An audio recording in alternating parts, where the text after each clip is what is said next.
مشاهدينا الكرام مرحبا بكم في مال المغرب من واشنطن. Chers téléspectateurs, bienvenue dans votre émission avec le Maroc depuis Washington. In today's show, Je suis Adam Early et je suis très heureux de vous retrouver.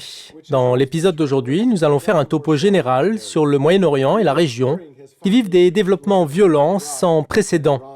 Le printemps arabe a maintenant atteint le Liban, l'Irak et l'Iran. Nous avons vu des nombres impressionnants de manifestants contre la corruption des gouvernements et le système répressif durant les dernières semaines. Comment vont se terminer ces manifestations? De façon pacifique comme en Tunisie ou dans la répression comme en Syrie? En Afrique du Nord, en Tunisie, nous avons observé une nouvelle transition démocratique et le peuple s'est révolté face au gouvernement en Algérie. Que signifie tout ça pour le Maroc, qui vit dans un havre de paix, dans une région en proie à de grandes tensions et à la violence? Nous allons aussi parler du conflit palestino-israélien qui est aujourd'hui bien loin de la solution. Israël se concentre sur les troisièmes élections législatives en 9 mois. Il paraît aussi que les États-Unis ont abandonné leur rôle de leader comme médiateur honnête. Que peut-on attendre d'un pays n'arrivant pas à former un gouvernement? Comment les Israéliens peuvent négocier la paix avec les Palestiniens? Quel rôle peut-on jouer pour faciliter les négociations entre Israéliens et Palestiniens? Il y a aussi de multiples questions sur le rôle des États-Unis dans le monde. Pour beaucoup d'observateurs dans la région et de par le monde, les États-Unis ont fait un pas en arrière par rapport à leur rôle de leader historique. Selon eux, les États-Unis ne veulent pas défendre leurs alliés et ne souhaitent pas affronter leurs adversaires. Nous allons débattre de la véracité de cette théorie.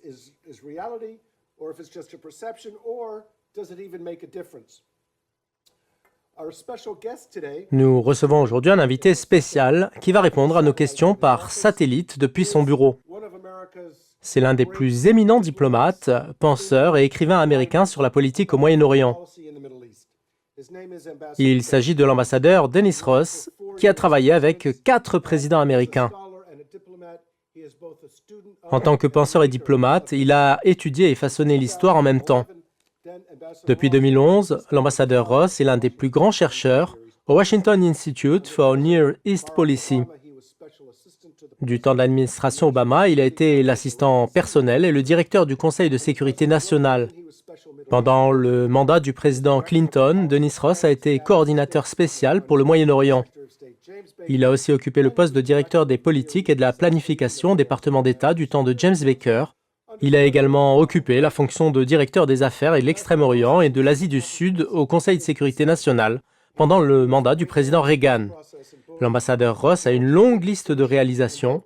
Il a été le représentant américain pour le processus de paix sous les mandats de George Bush et de Bill Clinton.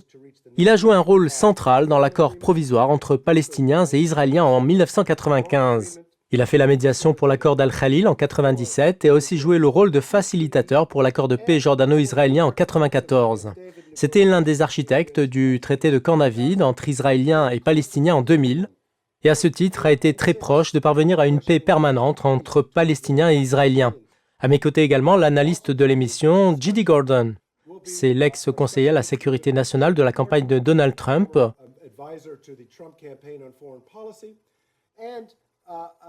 J'ai aussi le plaisir d'accueillir un autre invité spécial, c'est Jason Isaacson, qui est directeur des politiques au Global Jewish Advocacy. C'est l'une des rares personnalités qui connaissent bien la région pour l'avoir visitée plusieurs fois. Il est aussi détenteur du Wissam Royal au grade de chevalier pour les services rendus au Maroc. Bienvenue à vous. On prend la direction sans plus tarder du Washington Institute pour retrouver l'ambassadeur Dennis Ross. Merci Dennis de nous rejoindre. Tout d'abord, merci de m'avoir invité. C'est un grand honneur d'être parmi vous.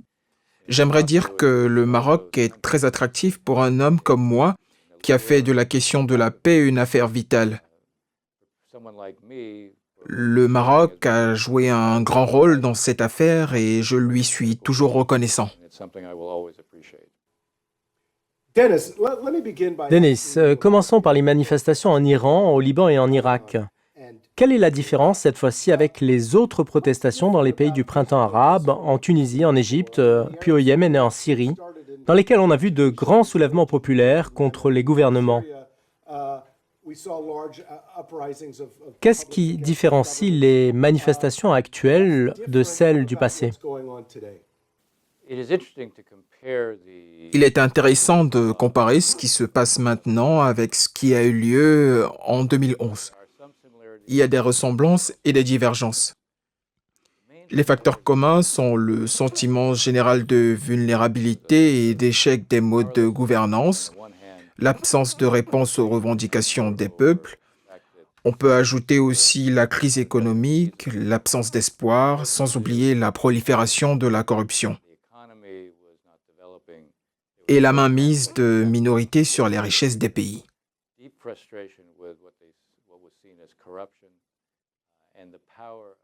Il y a des facteurs qui sont toujours d'actualité, comme en 2011. La seule différence, c'est qu'au Liban et en Irak, toutes les manifestations s'opposent au régime iranien. D'un autre côté, l'Iran étouffe ses gouvernements pour ses intérêts personnels. Ce qui en résulte, c'est cette réaction contraire. Ces peuples n'ont pas d'autre solution pour affronter ce régime iranien. Téhéran a réussi à s'étendre et à faire peur et à restreindre les libertés, mais d'un autre côté, le régime iranien a réussi à instaurer une bonne gouvernance.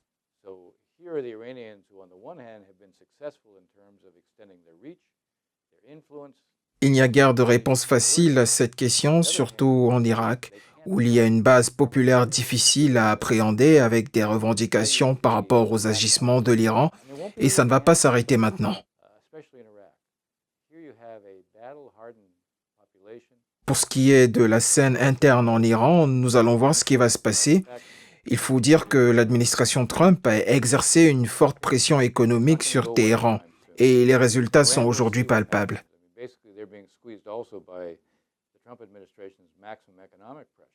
Mais la réaction de la rue est à la base contre le gouvernement iranien qui est corrompu et coupable de mauvaise gouvernance. La corruption atteint des niveaux alarmants dans les pays sous l'emprise de l'Iran également. Tous ces facteurs réunis sont un défi pour le régime iranien. La question, c'est de savoir si Téhéran va essayer de détourner l'attention sur ses problèmes internes ou si certaines revendications seront satisfaites pour atténuer l'intensité des manifestations.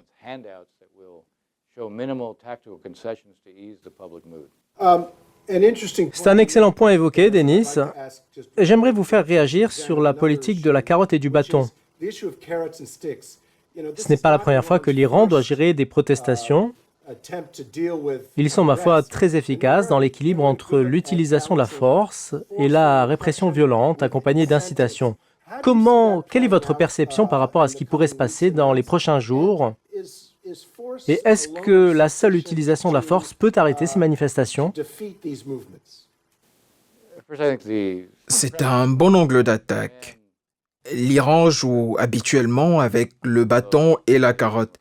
Mais quand ils sont mis sous pression, ils utilisent plus souvent le bâton.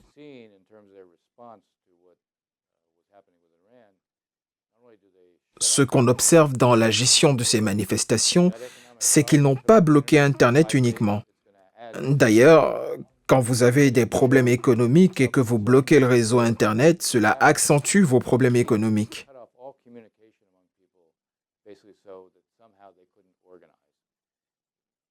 Mais cela démontre combien ils ont peur de ce qui se passe actuellement. C'est ce qui les pousse à couper toutes les communications pour empêcher les gens de se solidariser et de s'organiser. On le sait, près de 100 personnes ont été tuées. Cela prouve que le choix du régime, c'est la main de fer sur le terrain. Nous prévoyons qu'ils maintiennent la pression sur les manifestants et puis qu'ils diminuent la répression.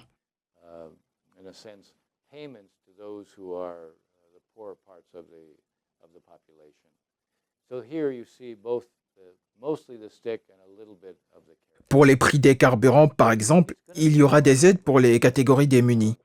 Alors, comme vous pouvez le voir, Téhéran sait aussi utiliser la carotte, même si le bâton n'est jamais très loin.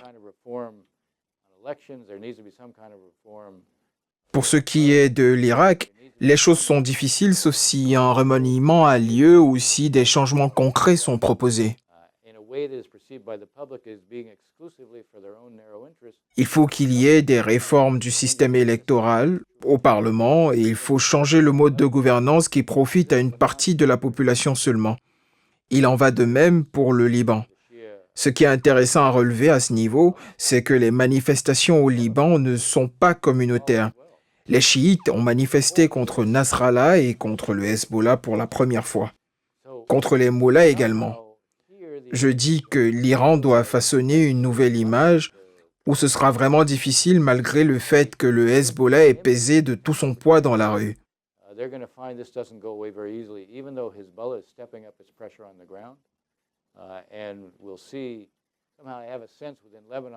Je pense que la répression au Liban ne servira à rien si ce n'est accentuer la division dans le pays.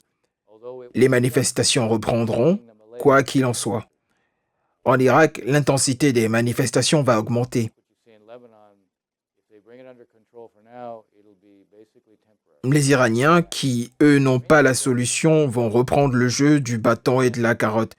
Une stratégie qui risque de les desservir cette fois. Ils pourraient accepter l'indépendance des décisions des autorités des pays qu'ils contrôlent.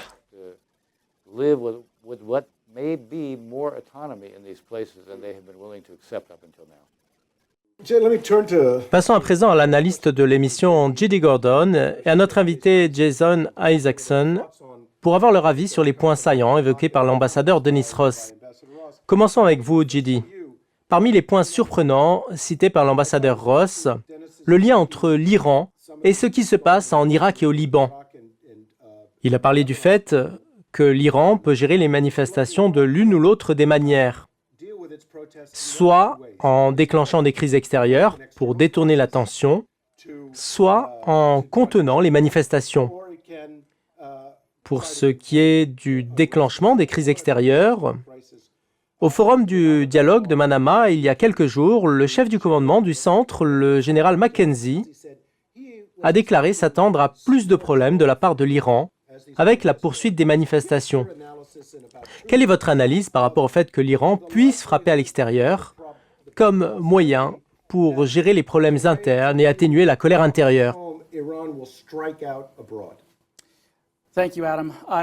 Merci Adam.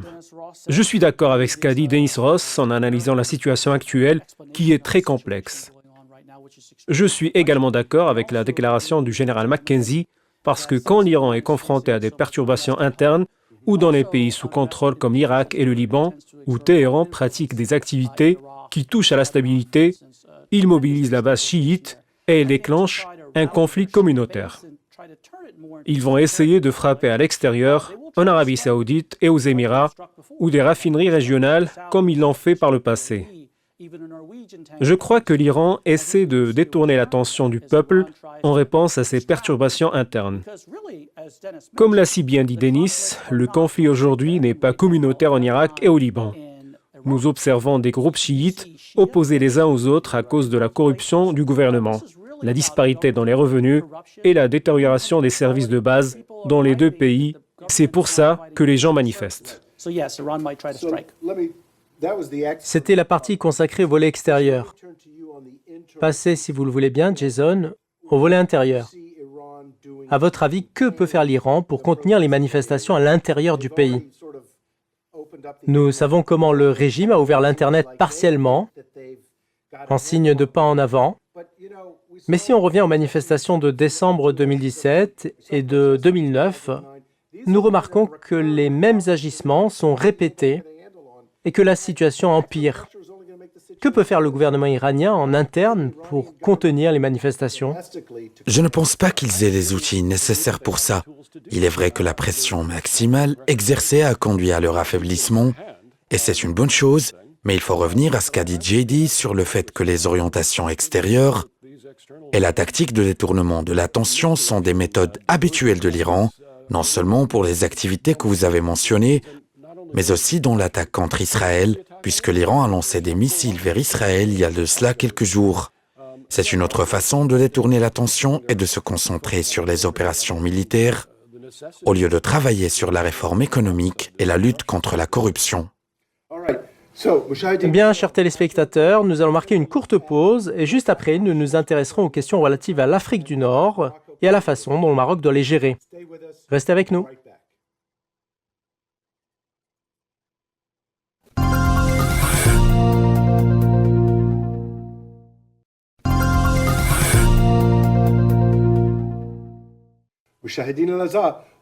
Chers téléspectateurs, bienvenue à nouveau dans votre émission avec le Maroc depuis Washington et dans cet épisode spécial dans lequel nous recevons l'ambassadeur Dennis Ross et nos deux invités en studio, J.D. Gordon et Jason Isaacson.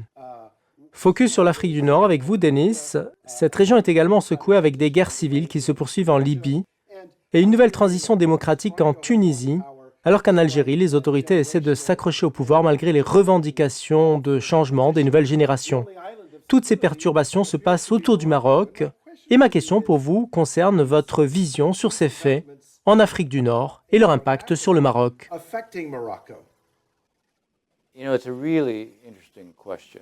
C'est une question très intéressante. Il y a une question que je me pose tout le temps.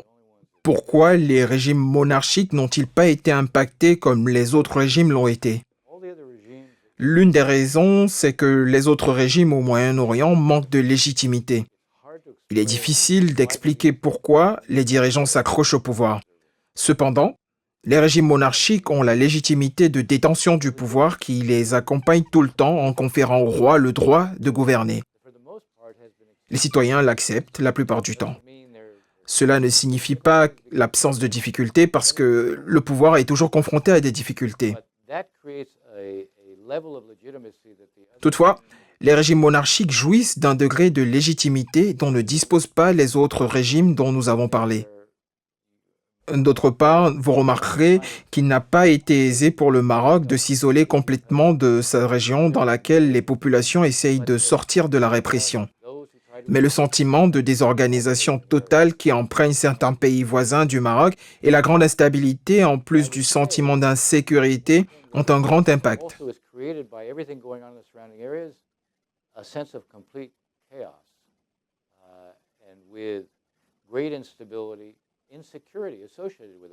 Si vous êtes un habitant du Maroc et que vous regardez ce qui se passe autour de vous, il est évident que vous direz ne pas souhaiter que ça se produise dans votre pays. C'est aussi le cas de la Jordanie qui souffre d'un manque de ressources, surtout qu'elle accueille plus d'1 million de réfugiés syriens, ce qui accentue la pression économique. On note toutefois un degré relatif de stabilité malgré la situation d'insatisfaction générale.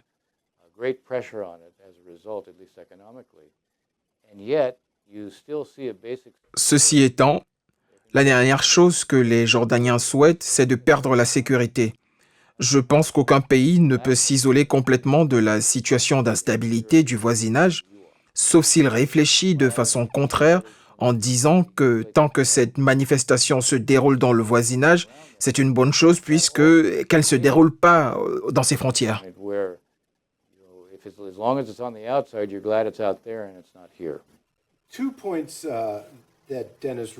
Deux points ont été soulevés par Dennis Ross et j'aimerais avoir votre réaction là-dessus. Je commence avec vous, J.D. Dennis a parlé de la différence entre les monarchies et les autres régimes. Au Maroc, personne ne doute de la légitimité, de l'appartenance du roi à la descendance du prophète.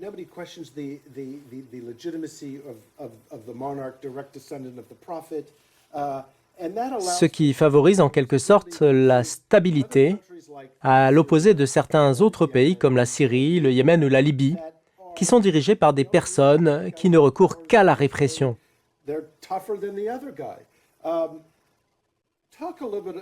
Parlez-nous de ça et de la façon dont ça peut impacter la région. Est-ce qu'il y a une méthode pour exporter cette légitimité?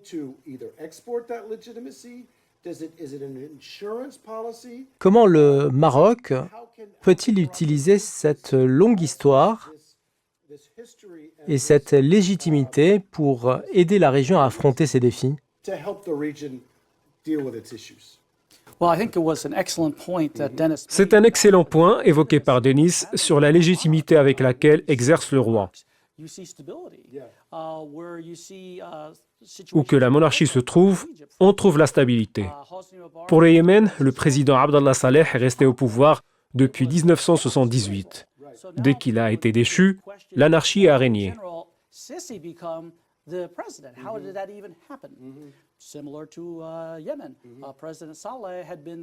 Partant de là, je pense que le Maroc peut profiter de la stabilité dont il jouit dans le cadre du régime monarchique pour travailler avec les gouvernements partenaires comme l'Arabie saoudite, les autres pays du Golfe et les États-Unis. Et je crois que c'est ce qui se passe effectivement, puisque le Maroc a d'excellentes relations de travail avec les pays du Golfe et les États-Unis pour exercer une bonne pression pour une meilleure stabilité de la région.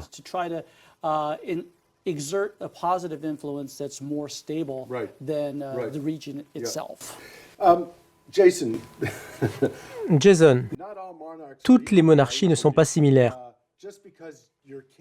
Les choses ne fonctionnent pas correctement juste parce que vous avez un roi. Fort heureusement, le Maroc a la chance d'avoir des souverains sages. Vous avez toujours insisté sur les services que le roi rend à son pays.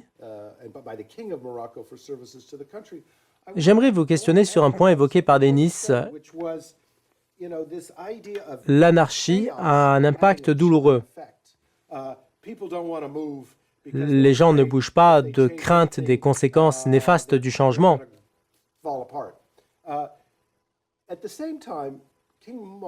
En même temps, le roi Mohammed VI a entrepris une action courageuse pour contrer l'anarchie. Après les soubresauts du printemps arabe, le roi a lancé des réformes constitutionnelles, juridiques et politiques au Maroc. Pour être plus précis, il a protégé le Maroc d'une anarchie.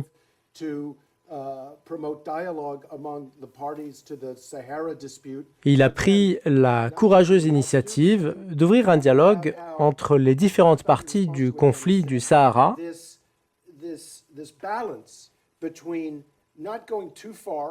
Parlez-nous de cet équilibre entre la sauvegarde de la confiance du peuple et entre les pas en avant pour le changement. C'est tout à fait vrai, Adam. Je pense, comme vous le savez plus que quiconque, que le référendum et l'adoption de la Constitution en 2011, qui a anticipé sur le Hirak et les manifestations qui se déroulaient dans des pays de la région, avait pour objectif de partager quelques pouvoirs sous la houlette du pouvoir royal pour distribuer certains pouvoirs.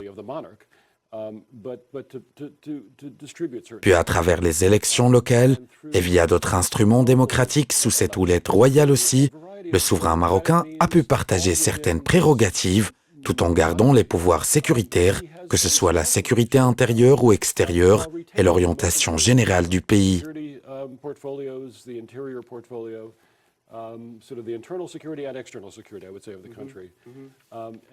Je pense que c'était une stratégie perspicace pour anticiper sur les questions et pour répondre aux aspirations des gens. Cela ne signifie pas que le problème a été résolu, parce qu'il y a toujours des dossiers et des défis économiques à relever. Je ne pense pas qu'il y ait quelque chose qui fasse douter sur la légitimité de cette orientation que le pays a pris, et je crois qu'il y a une approbation générale, comme l'a dit Denis Ross. Malgré l'anarchie qui règne dans la région, il faut qu'il y ait un dirigeant sage qui communique avec son peuple et donne des réponses à leurs préoccupations en trouvant des outils qui leur permettent de faire entendre leur voix. Bien, c'est un point très important. Merci de l'avoir évoqué, Jason. Retour à l'ambassadeur Denis. Et j'aimerais vous poser la question sur Israël et sur le développement du processus de paix, non seulement parce que c'est une affaire cruciale, mais aussi parce que vous êtes l'un des spécialistes d'Israël et du conflit palestino-israélien. et aussi parce que vous connaissez parfaitement bien les dirigeants là-bas. Après 2 secondes élections, Israël n'a pas pu former un gouvernement et le Premier ministre Netanyahou est accusé à présent de corruption. Quel est l'impact de la non-formation d'un gouvernement en Israël sur les négociations avec les Palestiniens?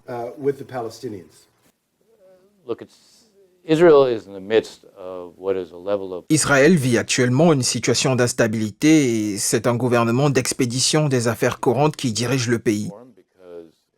Ça va continuer ainsi jusqu'à la formation d'un nouveau gouvernement dans les 90 jours pour éviter de nouvelles élections qui pourraient se tenir en mars. Il faut voir la composition de ce gouvernement, même si je prévois que ce sera un gouvernement d'union nationale. J'attendais d'un moment à l'autre la formation du gouvernement, mais cela risque de ne pas se produire parce que Netanyahou préfère aller aux urnes. Tant qu'il dirige le gouvernement, il bénéficie de l'immunité. Et si un nouveau gouvernement n'est pas formé, sa démission n'est pas à l'ordre du jour. Contrairement à n'importe quel ministre ou député, le Premier ministre en fonction n'est pas obligé de démissionner même si une accusation est portée contre lui. De ce fait, tant que Netanyahou est en fonction, une démission est improbable. Je pense que de nouvelles élections lui profiteraient. Il nous faut attendre 4 autres mois et nous verrons ce qui se passera. Je ne suis pas certain que ce soit une bonne chose pour le Likoud. On a vu pour la première fois des dirigeants de ce parti qui se préparent à être ses concurrents. Mais on ne les a pas vus soutenir ses autres concurrents. Comme je l'ai dit, nous avons encore 3 semaines pour voir ce qu'il en adviendra. Pour ce qui est de la paix, le gouvernement d'expédition des affaires courantes est un gouvernement de droite.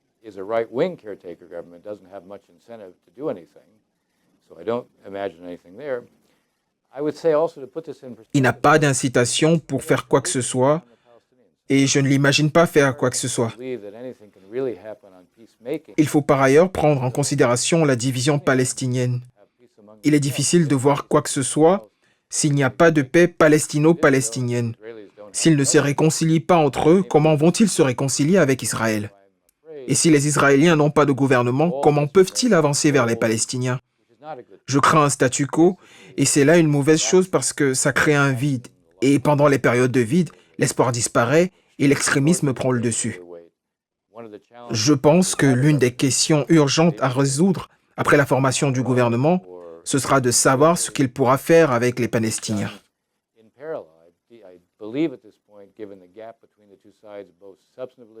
Je pense qu'avec le fossé qui se creuse toujours plus entre les deux parties, logiquement et psychologiquement, la meilleure chose à faire, c'est de créer un espace multipartite.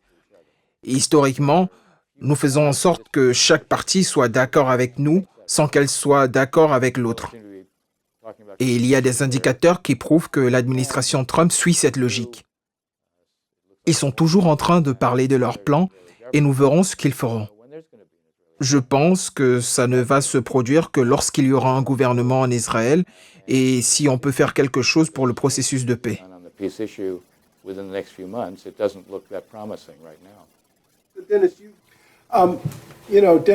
Dennis, vous avez beaucoup écrit sur la politique extérieure américaine pour le processus de paix. Vous avez aussi écrit sur l'importance des canaux de soutien, c'est-à-dire une tierce partie qui peut faciliter les choses pour les belligérants du conflit afin de rapprocher les points de vue. Historiquement, le Maroc a joué ce rôle. J'aimerais vous poser la question sur le contexte de l'actuel statu quo dans les politiques israéliennes et palestiniennes. Comment voyez-vous le rôle futur du Maroc dans cette affaire? Est-ce que c'est probable? Et quelle est la possibilité offerte? Donnez-nous votre avis.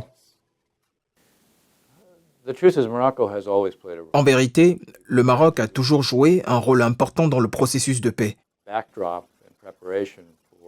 Si on revient aux préparatifs du déplacement de Sadat à Jérusalem, les choses se sont réglées au Maroc sous le patronage royal. En raison des liens historiques et du nombre important de la communauté juive, sans oublier le nombre d'Israéliens d'origine marocaine, un pont naturel s'est formé. Et je pense que quand le besoin de l'aide d'une tierce partie se fera ressentir, le Maroc pourra jouer ce rôle.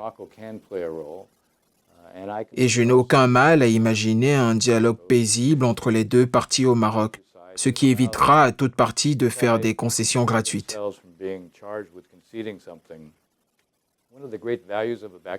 L'importance des canaux arrière, c'est qu'ils permettent à toute partie de parler et d'exposer des idées sans craindre la moindre réaction ou que cela soit considéré comme un engagement.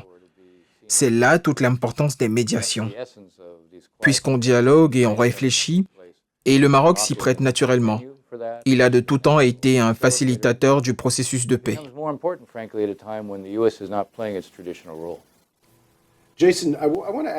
Jason, j'aimerais vous faire réagir par rapport à ce qu'a dit Denis pour ce qui est du vide. On a un vide politique en Israël et des divisions politiques entre les Palestiniens. Ce sont là des obstacles pour parvenir à la solution. Quel est l'impact d'un tel vide?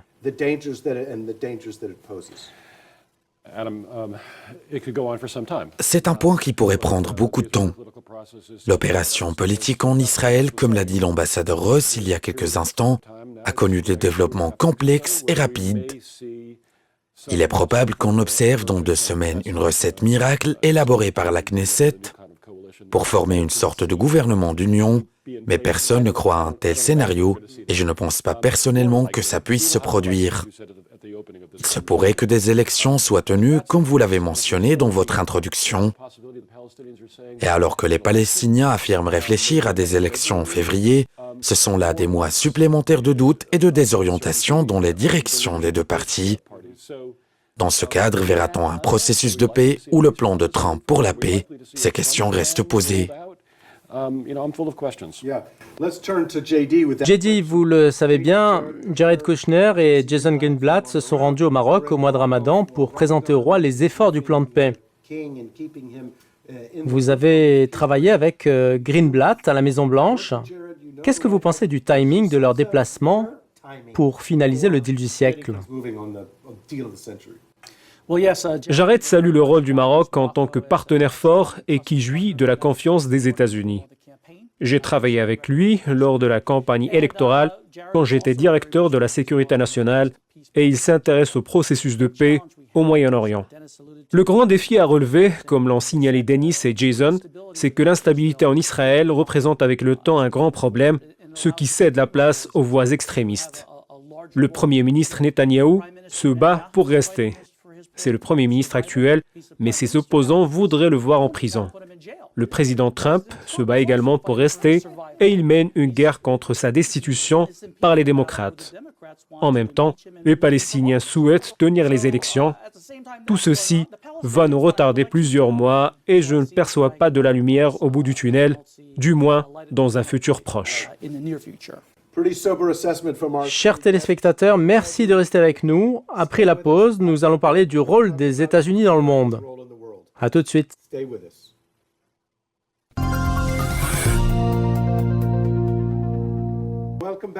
Chers téléspectateurs, bienvenue à nouveau dans cet épisode de votre émission avec le Maroc depuis Washington.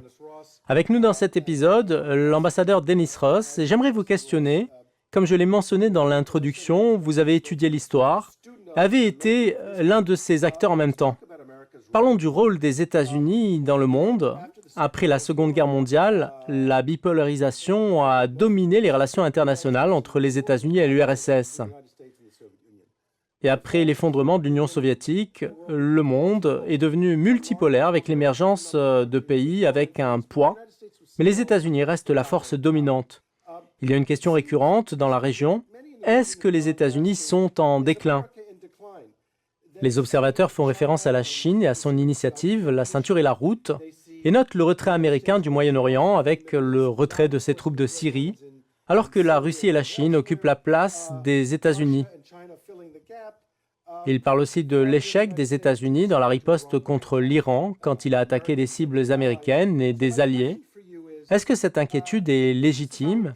Est-ce que les États-Unis sont en train de perdre leur rôle de grande puissance hégémonique?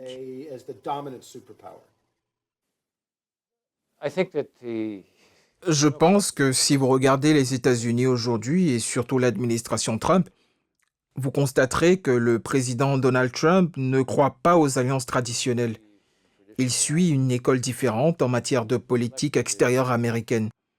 On appelle cela l'école régionale du sénateur William Borah dans les années 1920 et 1930. Il ne croyait pas aux alliances parce qu'elles sont contraignantes et limitent la liberté de mouvement.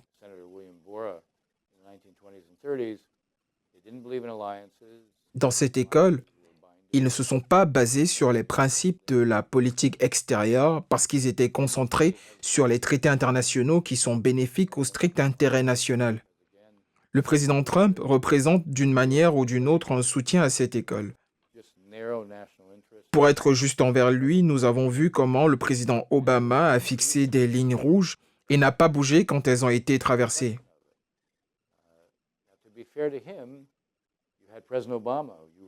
Obama a dit qu'il avait été élu en dehors du Moyen-Orient et non pas à l'intérieur du Moyen-Orient. Il est vrai qu'il y a des alertes quant à un engagement américain dans les conflits dans cette région, et c'est une position compréhensible pour l'opinion publique parce que le coût était élevé. Il est difficile de prévoir une avancée au Moyen-Orient, bien au contraire. Le problème, c'est que lorsque les États-Unis se retirent, d'autres puissances les remplacent. Ce sont généralement des puissances extrémistes et non pas modérées. La plupart du temps, elles constituent un danger pour les États-Unis qui reviennent sur place.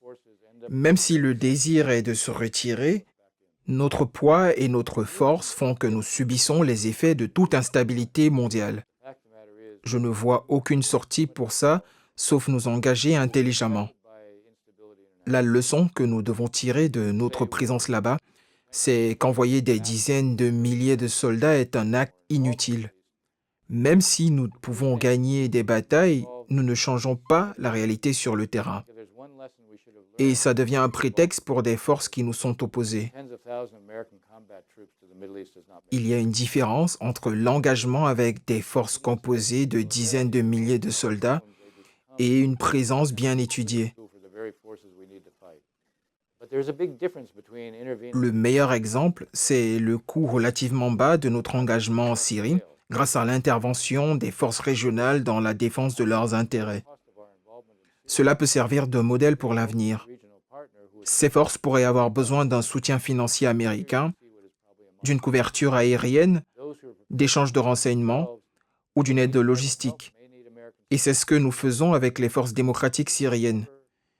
Efficacité prouvée parce que les forces de Daesh ne pouvaient être combattues à travers des attaques aériennes uniquement. Deuxièmement, j'aimerais souligner que tôt ou tard, l'image des États-Unis sera impactée dans le monde. Ce n'est pas la première fois que nous opérons en retrait. Ça s'est passé après la Première Guerre mondiale et après la guerre du Vietnam.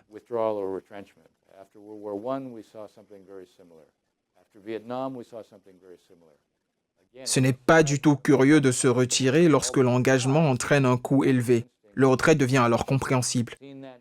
Nous ne percevons pas cela aujourd'hui parce que nous avons été présents là-bas pendant 18 ans avec des forces terrestres dans le Grand Moyen-Orient, y compris en Afghanistan.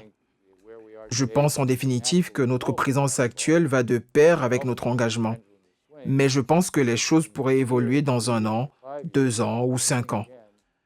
Ce sera dicté par de nouveaux intérêts. Nous devons reprendre notre rôle historique.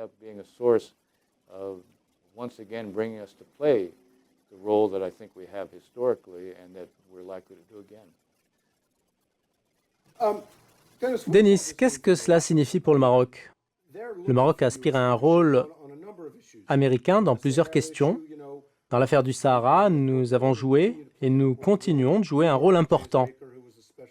Vous avez travaillé avec James Baker quand il était envoyé spécial pour le Sahara et aussi dans la lutte antiterroriste. Le Maroc se positionne en première ligne, mais il a besoin du soutien des États-Unis. Est-ce que les Marocains peuvent compter sur les États-Unis?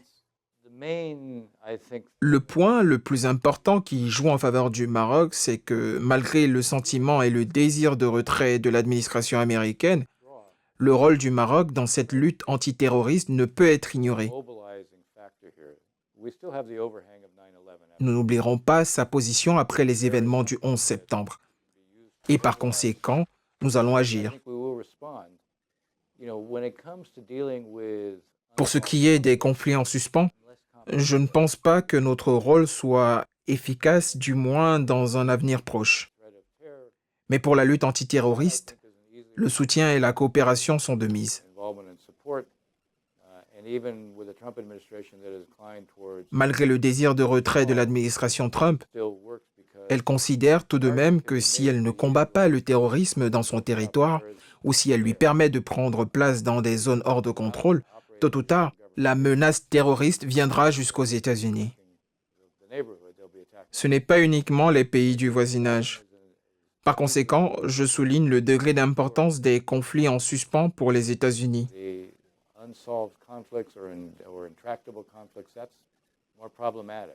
Regardez ce qui se passe entre les Israéliens et les Palestiniens.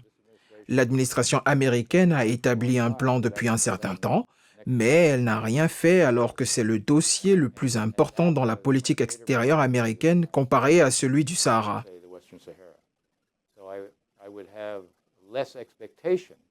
Par conséquent, cette administration ne fera rien, même si j'ai l'intime conviction que nous jouerons un rôle important avec le temps. Vous avez beaucoup écrit et parlé de l'importance des alliés pour les États-Unis. Nous avons besoin d'eux et nous ne pouvons travailler seuls et n'avons aucun allié plus ancien et plus constant que le Maroc. Est-ce que vous pensez que Washington prend ça en considération et comment les alliés soutiennent-ils les intérêts américains?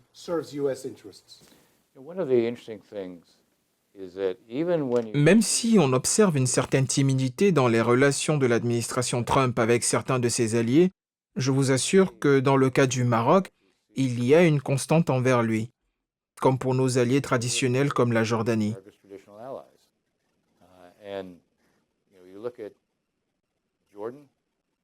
Regardez comment nous avons réagi dans les deux partis américains par rapport à l'affaire des Kurdes. Je pense que le Maroc, en tant que plus ancien allié des États-Unis, fait un consensus des partis à l'intérieur des États-Unis.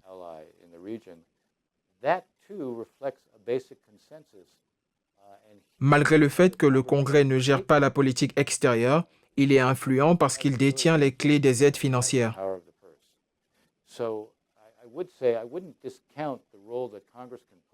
Je ne suis pas en train de minimiser le rôle du Congrès, mais je pense que le Maroc doit poursuivre le travail avec l'administration Trump,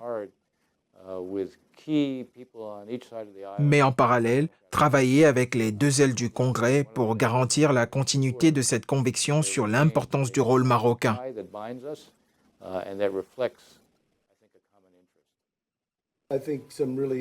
Ces points évoqués sont très importants. J.D. Dennis a fait le lien entre Donald Trump et la politique d'isolement américain dans les années 20 et 30 du siècle dernier. Est-ce que ce lien est précis? Est-ce que vous partagez la vision de Dennis Ross sur ce point pour la politique extérieure? Je ne suis pas d'accord avec Dennis et c'est bien la première fois dans cet épisode que je ne partage pas son point de vue. J'ai discuté avec le président Trump des alliances lors de la campagne électorale. Il soutient les alliances, mais il veut que le coût des alliances soit supporté équitablement. Il m'a demandé lors de la campagne électorale si l'OTAN était dépassée. J'ai répondu oui pour certains volets.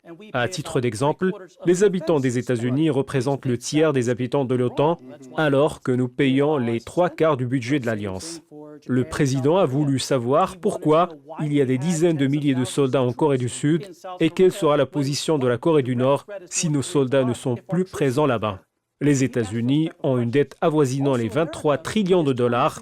Le président Trump essaie de faire renaître la grandeur des États-Unis et non pas faire du monde entier un monde grandiose.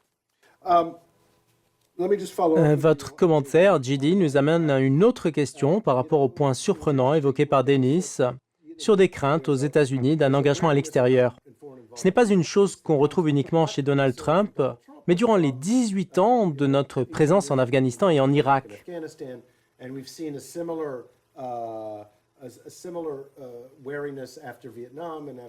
Ces mêmes craintes ont été observées après le Vietnam et la Première Guerre mondiale.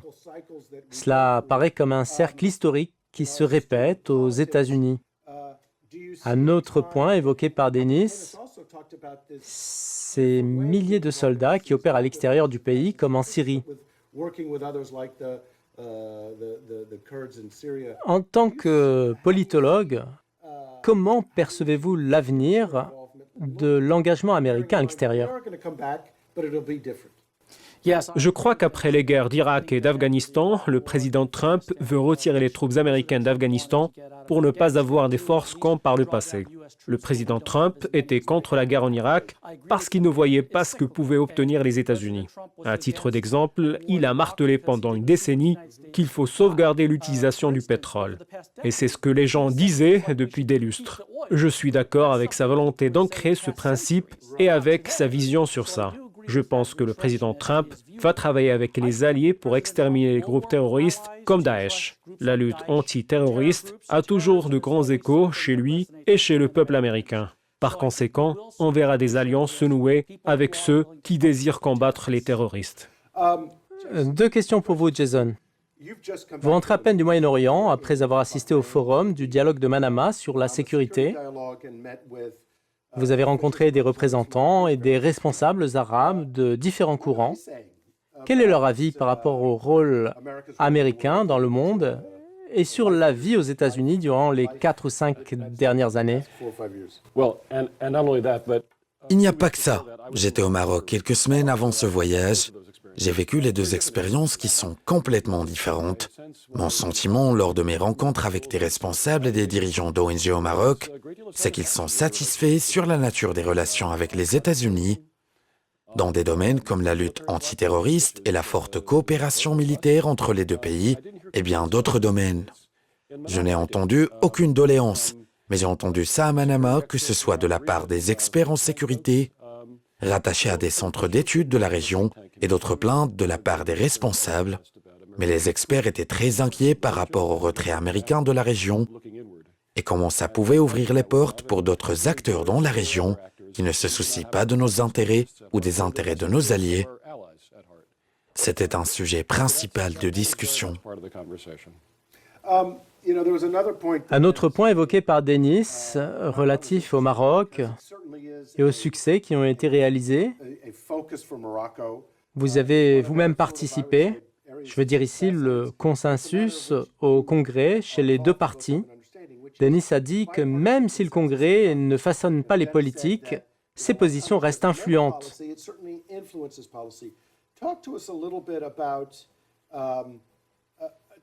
Comment le Maroc a-t-il profité de l'avis du Congrès qui lui est favorable? Et comment traduire ça en un soutien à la coopération régulière avec le Maroc? Quand je parle aux membres du Congrès américain du Maroc, et c'est un sujet qui est souvent évoqué avec nos collègues du Congrès, j'ai le sentiment qu'il y a un grand soutien de façon générale au gouvernement marocain et au modèle que la région peut suivre, sans oublier la modération. Tout ceci revient en relation avec notre plus ancien allié. Je reviens sur ce qu'a dit l'ambassadeur Ross. Le déploiement militaire et l'investissement sur ce volet font partie de l'équation de la force américaine. Au lieu de diminuer les aides extérieures, je souhaite voir une augmentation de ces aides. Le Congrès joue un grand rôle à ce niveau, et je ne parle pas uniquement de cadeaux au gouvernement, mais d'aides artistiques et d'opportunités éducatives, ainsi que le renforcement des relations avec les peuples, que cela soit au Maroc ou dans les autres pays. Nous allons récolter les fruits d'une telle démarche pour les décennies à venir, et je crois que nous ne faisons pas assez dans ce domaine. Chers téléspectateurs, j'espère que vous avez apprécié la discussion avec l'ambassadeur Ross, J.D. Gordon et Jason Isaacson. C'était une discussion très instructive pour moi et parmi les points évoqués dans cette discussion, on retiendra que la seule constante aux États-Unis, c'est le changement. Ce qui se passe aujourd'hui n'a rien à voir avec ce qui se passera demain. Et tout au long des 200 ans de notre histoire, les positions américaines ont varié, de la participation totale à l'isolement international. Mais en même temps, il y a eu des consultations entre les États-Unis et leurs alliés sur le partage de principes. Et il y a eu un engagement pour protéger ces valeurs. Ceci explique la relation avec le Maroc. Nous travaillons ensemble pour relever les défis dans le monde. Encore une fois, je vous remercie, JD, Jason, ambassadeur Denis Ross. Merci pour votre fidélité, chers téléspectateurs, et à très bientôt. Merci à vous.